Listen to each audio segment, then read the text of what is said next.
So, hello, I'm Mariana. I don't really know how to describe what I do, but I think the shortest version is I design public services. I actually started my career as a graphic designer, hated it. Very quickly moved to UX, and where I met Francisca, all comes back to you, at Talk Desk. And Francisca introduced me to service design because I think you did a course or your BA in London around service design and innovation. And it got me really curious about what it is, what it meant. It's such an abstract concept, like how do you define services? I still have no idea. The best description, like people in the UK and the thinkers of service design use is a service is something that helps someone do something. So how abstract can that get? So I guess I got really curious about service design and got like more and more research into it. And I understood that for me, service design was something that allowed me to connect I think it's the right side of the brain that it's creative and the left side that is rational. Is that right? Yeah, I'm dyslexic, so. Yeah, perfect, thanks. And I found that through service design. I mean, I call it service design, could be called transformative design, organizational design. I think different people call it different things. For this talk, I'll tell you what's my perspective of service design. Again, it's very different for if you're working for private sector, for public sector, for social impact organizations. So yeah, take this all with this is my perspective on things. This is not how it's been written by the huge thinkers of this discipline. And when I got to London, so decided to do an MA Service Design and Innovation, and then I got introduced to this thing of public sector design. I never really thought that public services were designed by someone, especially because I think most of interactions that I've had with public services so far were so frustrating, like how come a designer have done that? So I think found a little third part of my brain that got really interested about this and wanted to explore it further. So recently moved back to Portugal. I'm trying to do this here. Me and my business partner, Elsa, just recently founded Tomorrow Services, where we want to keep designing services for people, public services for people. I actually have an important note that I didn't want to forget. And I just want to do a pause and say how privileged I am to be in this position to not only talk to you, obviously, but also to design services for people, for everyone that is using them, despite their age, despite their race, despite their literacy, in terms of digital abilities and how comfortable we are with, using digital services. So I'll give you a lot of examples. And it's fun and we're doing really cool stuff, but at the back of my mind, I always have this responsibility from what I'm doing. And I think when you're designing public services, it's really important to take that step back and understand actually what I'm doing. And I'm in a privileged position to advise ministries and councils to change things and how processes work. But that's going to, at the end of the day, impact someone else's life. So yeah, just wanted to make a bit of a pause around that. All right, so what do I mean by public services? It's anything really from opening a new business, getting a driver's license, applying for social housing, applying for social benefits, Boopy, the project that Rui just told about. And most people don't know this, but government is actually one of the largest service providers alongside telecommunications and retail companies. So we don't know this because we don't feel it as services because mostly they have digital interfaces, but there's all these processes happening in the background that if they're really well designed, they're invisible to us, right? But often we get, and this is something I'll cover later, we get really frustrated with interacting with government services because they're visible, right? And we understand, shit, why do I need a certificate to actually get that service, right? Why do I need to go to that service face-to-face because I can't solve my issues online? So I guess at the end of the day, all these services have digital interfaces, may or not work. So most people, I don't know if you agree with me, but get really anxious about using public services and dealing with public services. I see some nods. Don't know if anyone wants to share some of their experiences, but I won't put you on the spot. Yeah, mostly it's a burdensome process that you'll have to navigate on your own. Of course, you'll use the internet, and that simplifies a bunch of things. And you can find information on ChatGPT. But I guess most of these services that I showed on the slide before, they've already been designed, right? And they were designed when the welfare state started, right? So back, like long way back.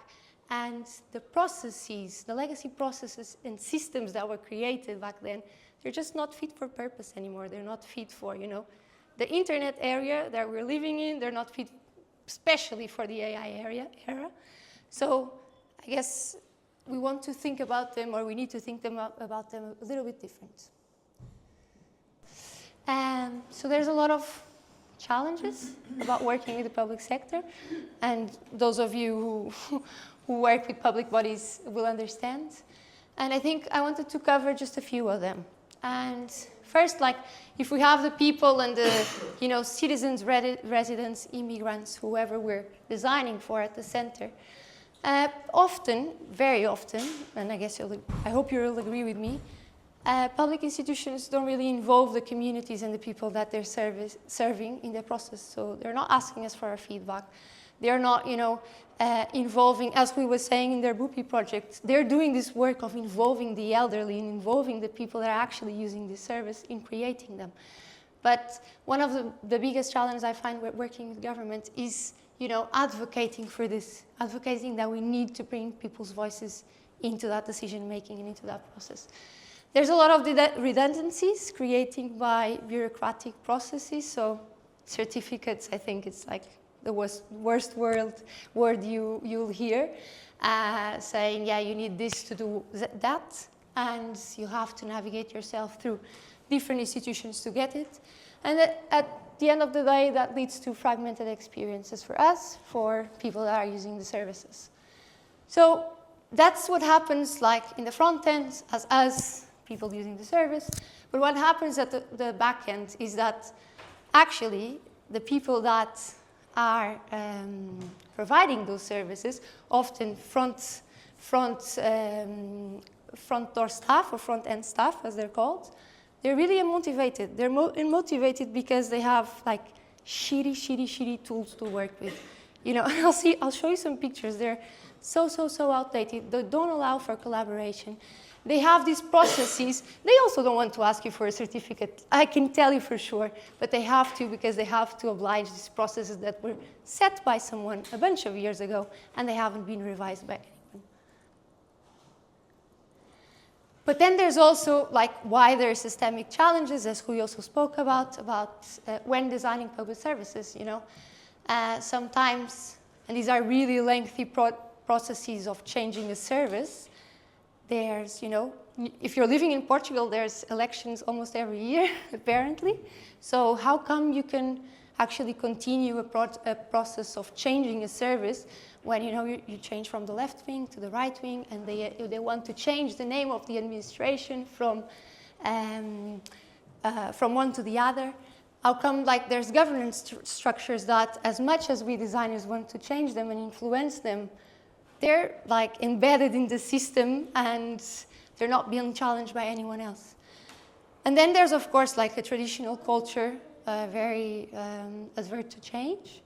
And I don't say this in a bad way, because I've been lucky enough to work with, public servants that are really willing for things to change. But there's just this culture that, brings them back and like throws them down, and it's really, really hard to keep pushing change.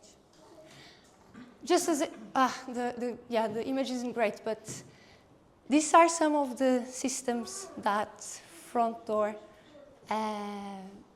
public servants use. So this on the left-hand side is one of the systems that teachers use to log their missing, when students miss a class, the progress they're making, the grades, and so on.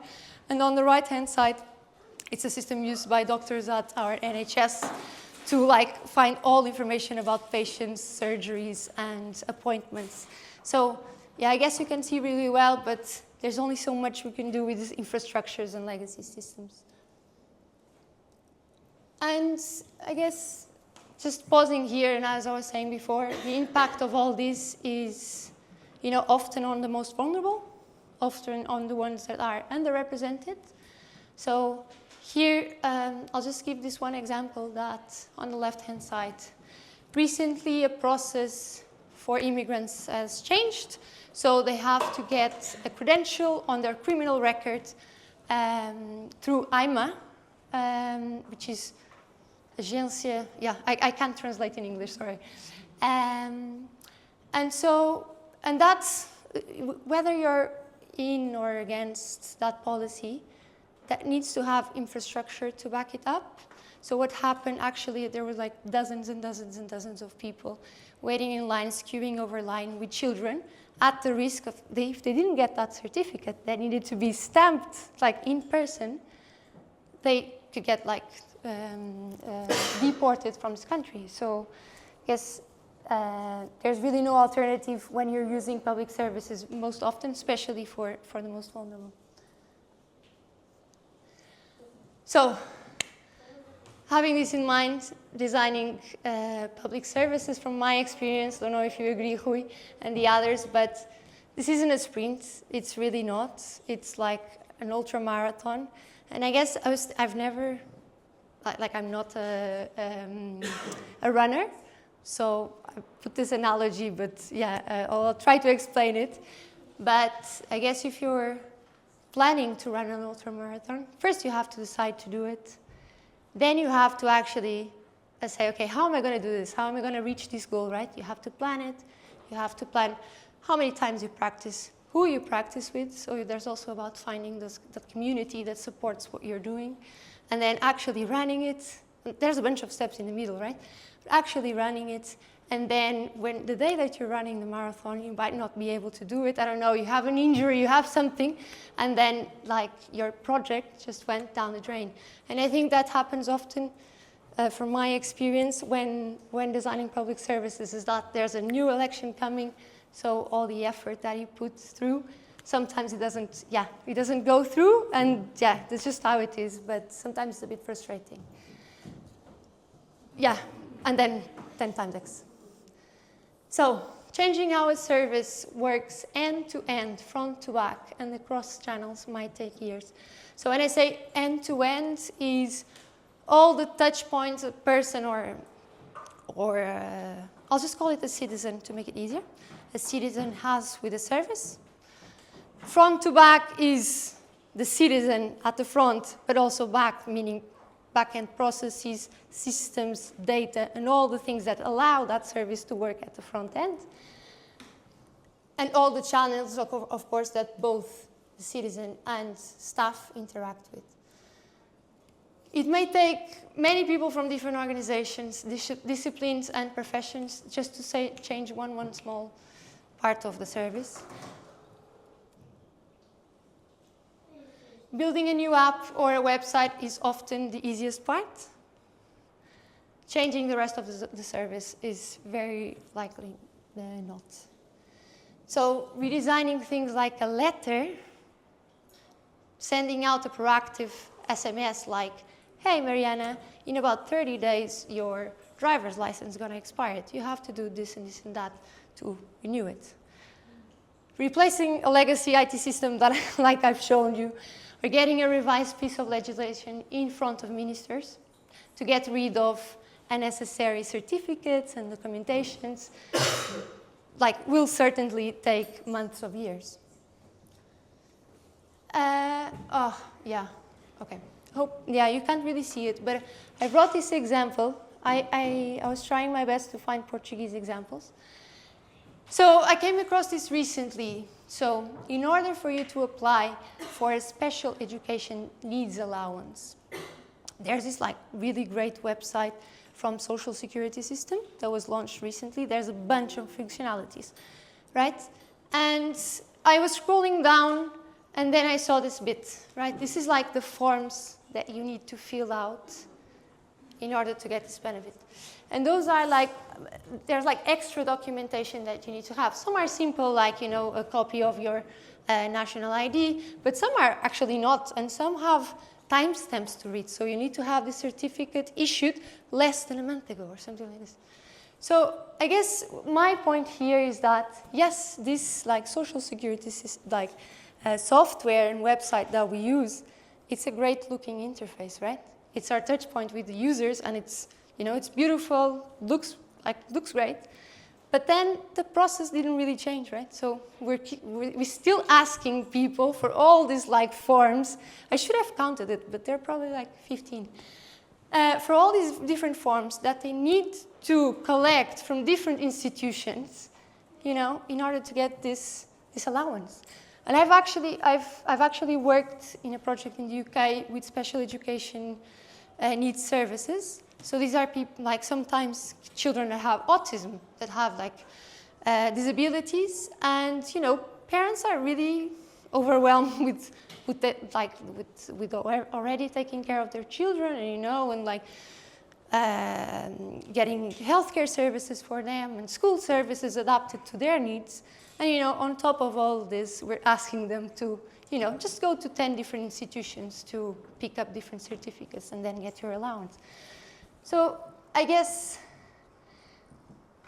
what I really want to put across today is that I think as service designers, or as designers just in general, we just need to do the hard work to make things simple. So I guess that's why the title of the talk was, let's, not just build websites, let's build digital services that work end-to-end, front to back, for everyone. What this means in practice, just because this is very theory-based, but is, redesigning all the touch points you have with the service, whether those are like emails that we send through. Some of you might have heard of content design, UX writing, whatever you want to call it. So, simplifying the language as much as possible.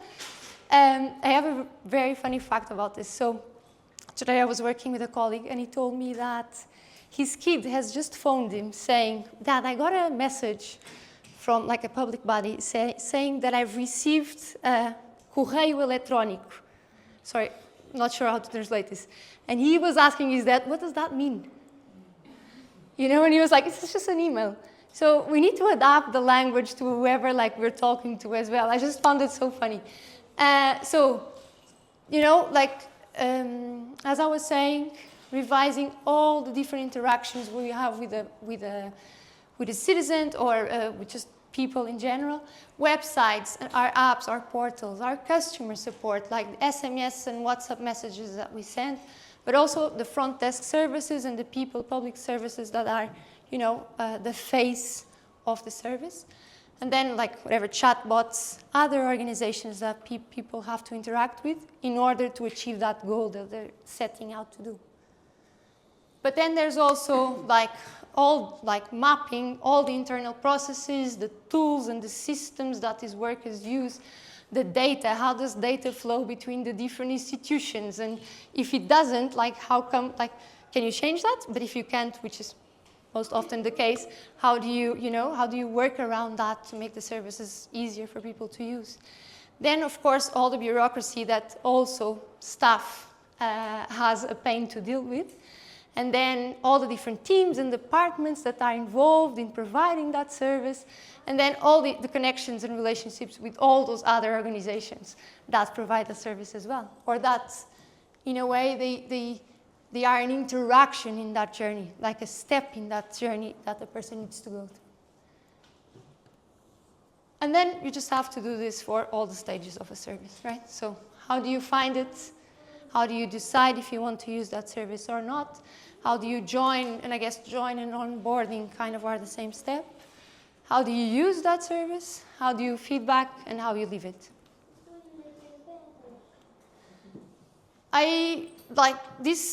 When I read this, I really wanted to bring this because I think this just shows the hidden cost of bureaucracy. Apologies in Portuguese, but I have an example for the UK.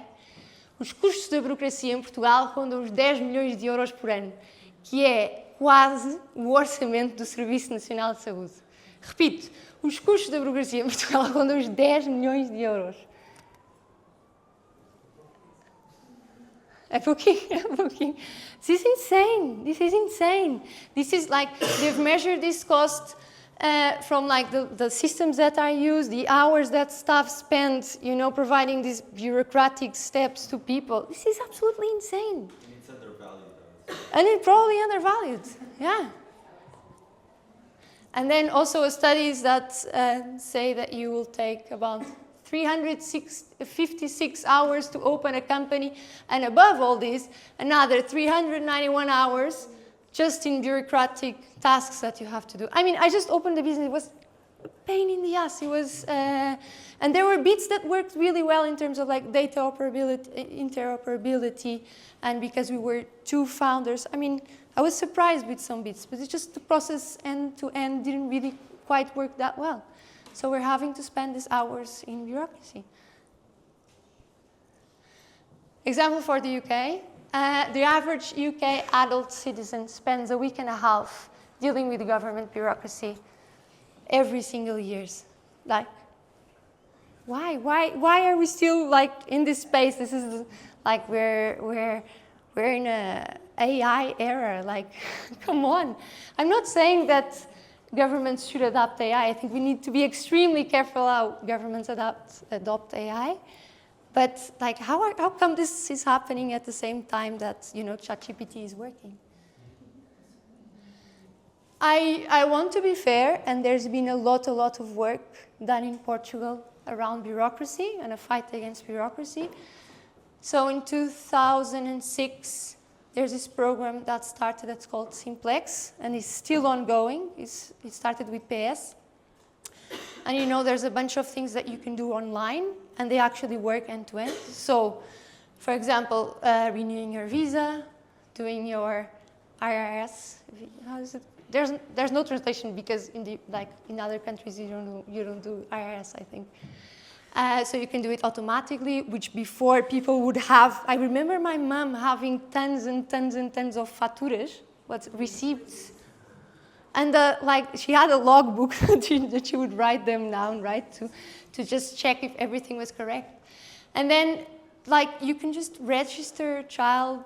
I've done this recently when my kid was born, online. And like, she got her ID card at home with a letter really well written saying, hey, please don't lose this letter because there's 2 really important codes that you need to keep. And it's like, okay, I'm not going to lose this letter. So this worked perfectly. Criminal records online, you can do that now, which was a huge, huge help in taking the burden out of front workers. So I just want to make sure that we also talk about the good things, you know, and the progress that we've done as a country. There's people fighting the good fight still. This is a fun one. So Carlos Guimarães Pinto, the Iniciativa Liberal, they just passed, just like a year ago, a proposal to get rid of mandatory insurance stamps on the windshield of your car. And this is such a small thing, right? Like, but it's just bureaucracy at its best. Like, you'd have to pay for that tiny piece of paper, and someone would be like issuing these papers. Like, why? Why do we need this if actually they can just check all that information, like the workers themselves online? So why do we need to put a stamp on our windshield?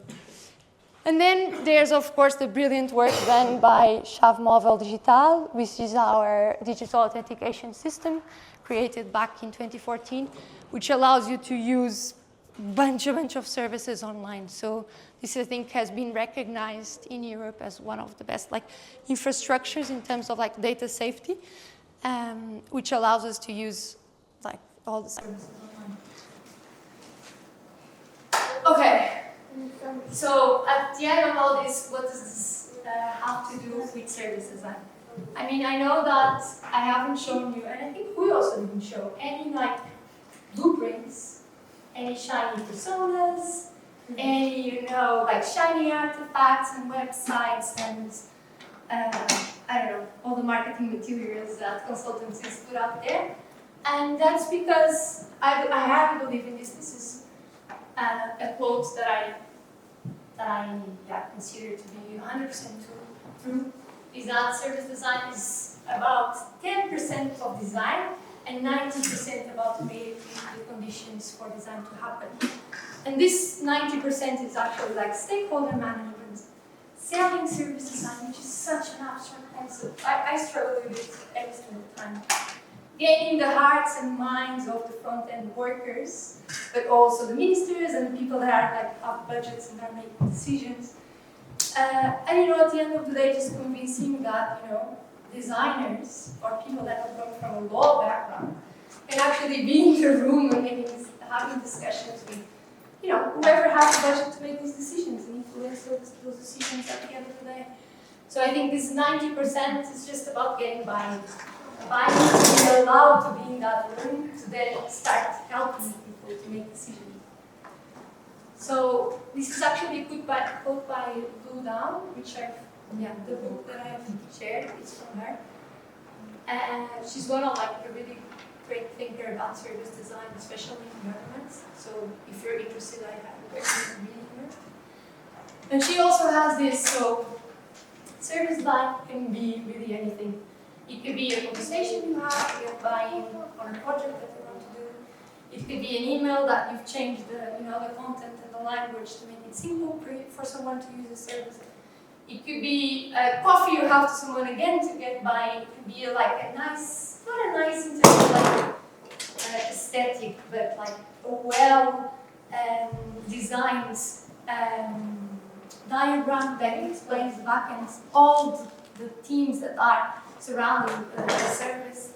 You can be changing the name of something, so instead of using these like awful acronyms that public institutions for some reason like to use, just, you know, I don't know, I want to get my driver's license. I don't want to, I don't have the name, so I'm just trying to make a comparison, but I don't know.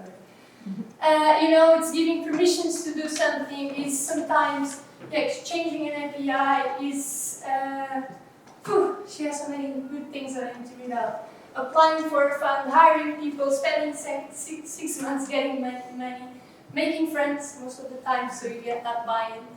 So I guess I hope my talk today will challenge you to think about a bit more services and digital services from, you know, end to end, from back to back. It's about simplifying first, digitizing later.